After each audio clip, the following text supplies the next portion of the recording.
Muito bem, meus amigos, maravilha, vamos dar continuidade aqui agora, e a gente passa agora por uma nova fase, que é uma fase que eu posso dizer para vocês que não é obrigatória em todo o concurso público, é a fase de prova discursiva.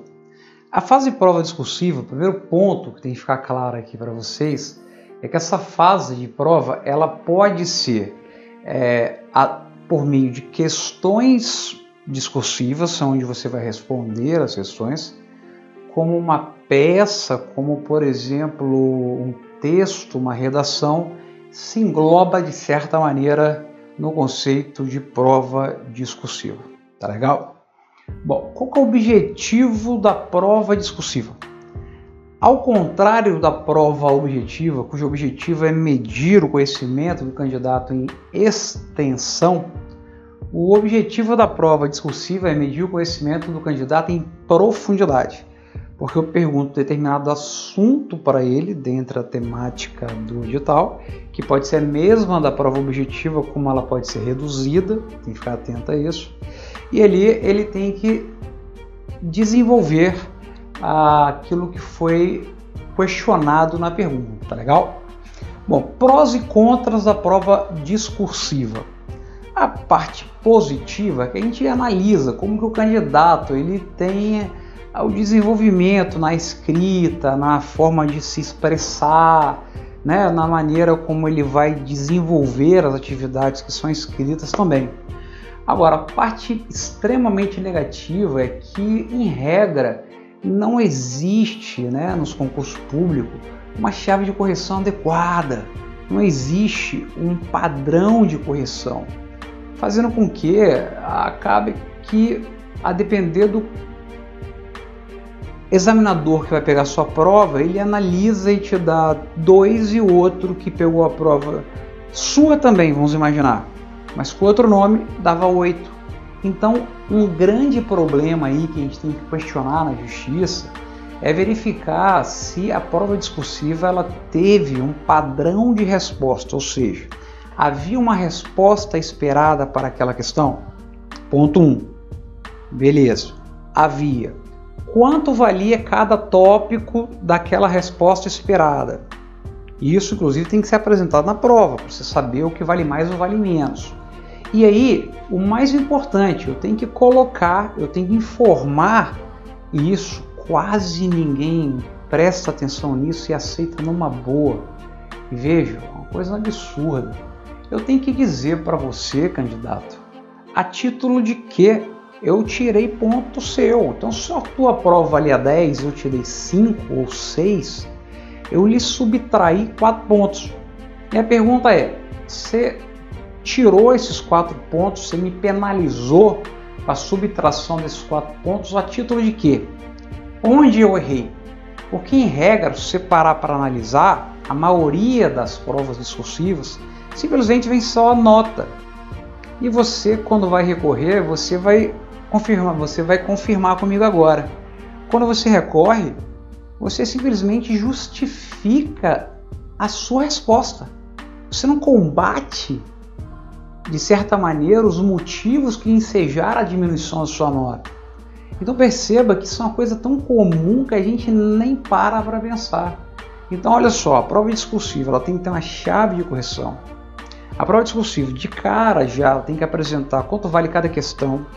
Depois, a chave de correção vai dizer quanto vai valer cada questão e como que eu vou descontar isso daí, qual é a resposta esperada. E eu tenho que informar o candidato o que ele errou. E por esse motivo eu estou subtraindo o ponto dele. Aí sim, eu vou ficar tranquilo, vou ficar satisfeito, talvez eu nem recorra. Mas na prática não é assim. Até em concursos sérios, magistratura, MP, muitas vezes simplesmente vem a nota e acabou. É como simplesmente eu pegasse um processo judicial, imagina um concurso da magistratura, né? E isso acontece às vezes. Poxa, o camarada vai ser juiz. E aí vem, ele vira juiz, entra com a petição inicial, ele vai lá, julga procedente o pedido, acabou. Ou julga improcedente, acabou. Tá, mas a título de que você julgou procedente? A título de que você julgou improcedente? Quais foram os fundamentos que ensejaram a improcedência do pedido? É a mesma coisa na prova. Eu tenho que saber a título de que você me retirou o ponto, porque senão não vai haver a dialética própria do processo contraditório. Como que eu vou me defender de algo que eu não sei? E aí, na verdade, vai ser uma retórica vazia. Você vai justificar falando que você colocou o que foi solicitado e vai ter a resposta padronizada. Então você tem que ajuizar uma demanda e falar, opa, calma lá. Pô, sinceramente aqui a resposta aqui, né, a minha questão, me subtraíram tantos pontos, mas não me disseram a título de quê? Eu não sei nem como recorrer disso aí, não sei como nem exercer a defesa contraditória numa situação dessa. E, consequentemente, a resposta provavelmente vai ser padronizada, né? Então, essa é uma questão muito comum de acontecer, tá legal? Outra ilegalidade que acontece com frequência na prova discursiva é a exigência de programa de questão fora do programa edital, porque às vezes, como o objetivo da prova discursiva é analisar o conhecimento do candidato em profundidade, muitas vezes é comum eu reduzir o conteúdo programático da prova discursiva e da prova oral, através de um novo edital. Só que quem às vezes faz a prova discursiva não percebe que houve esse novo edital e faz a prova com base no edital da prova objetiva.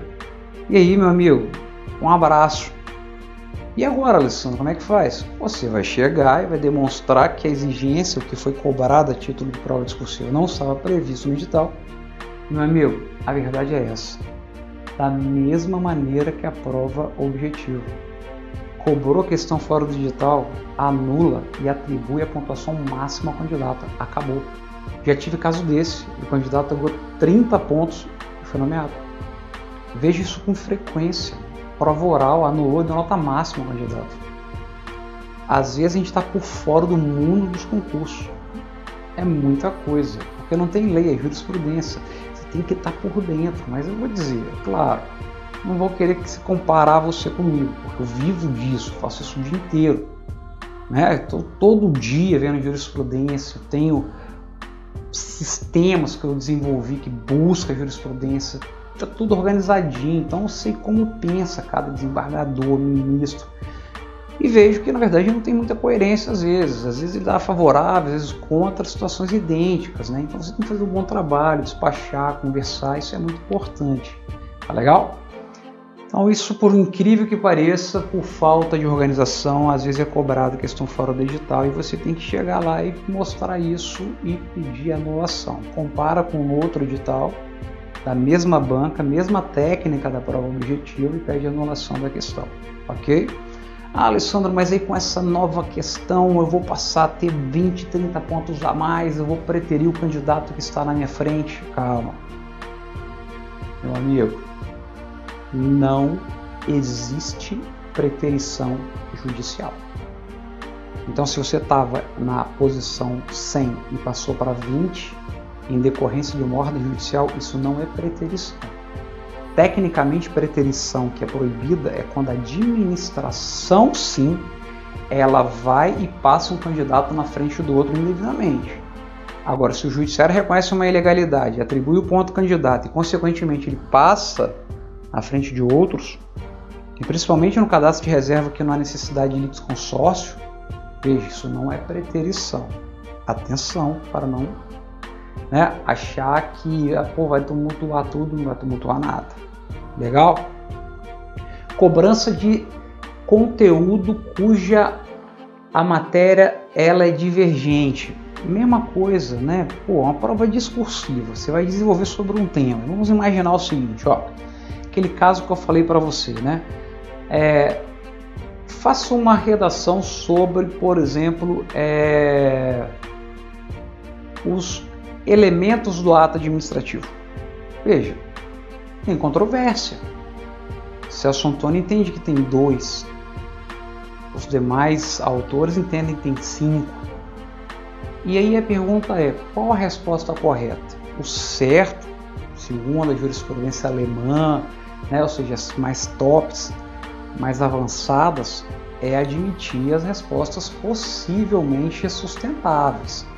Muitas vezes o judiciário não quer entrar, mas veja, isso é injusto, porque veja, não tem bibliografia, eu posso adivinhar o que o examinador está querendo. Então, o certo é não cobrar na prova discursiva matéria que é objeto de divergência doutrinária. E no direito o que mais tem é divergência doutrinária.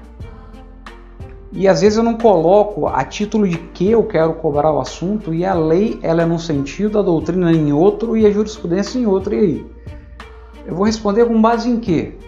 Olha a loucura que isso pode acarretar. Então tudo isso cabe teses jurídicas em cima disso. Tá legal? Então é muito importante ficar atento a isso daí, porque são situações que acontecem rotineiramente. E outra coisa, teve o resultado da sua prova discursiva, não existe esse negócio de você não ter direito de vista da sua prova. Porque se você não tiver acesso à sua prova com os fundamentos que ensejaram a diminuição, a subtração dos pontos que for retirado, como é que você vai recorrer? Então qualquer regra do edital que proíba a vista da prova, ela é inconstitucional. Aí nesse caso você tem que entrar com a demanda para poder liberar a prova para você recorrer. E aí conforme a resposta do recurso, entra com outra ação. É simplesmente pedir a nota não, tá? Porque na verdade faltou inferir uma formalidade que está relacionada ao devido processo legal. Legal? E uma vez interposto o recurso tem que ser mais do que na prova objetiva, ele tem que ser devidamente fundamentado, porque ali, ao contrário da objetiva, que eu posso fazer algo até mais genérico, justificando a alternativa correta, na discursiva eu posso sustentar linhas doutrinárias, jurisprudenciais, eu posso ter toda uma divergência e aí cabe à banca examinadora refutar ou acatar aquilo ali. E não é muito incomum você perceber o candidato com uma nota provisória na discursiva de 3, 4 pontos e após recurso ir para 9. Veja, ao meu ver, uma situação dessa não foi lida a primeira prova dele. Um recurso efetivamente leram e aí sim deram a nota que ele merecia. Então perceba que o concurso tem muita coisa, você tem que ficar atento a isso. E você fala, Alessandro, caramba, você está falando um monte de coisa aqui e essas coisas já aconteceram comigo. E agora? Eu perdi a oportunidade? Depende, a gente vai conversar depois sobre se ainda é possível ajuizar uma demanda questionando fases do concurso. Legal? Pode ser que sim, pode ser que não, vai depender de várias circunstâncias que nós vamos trabalhar ao longo do nosso curso. Bacana, meus amigos? Então, beleza e até breve.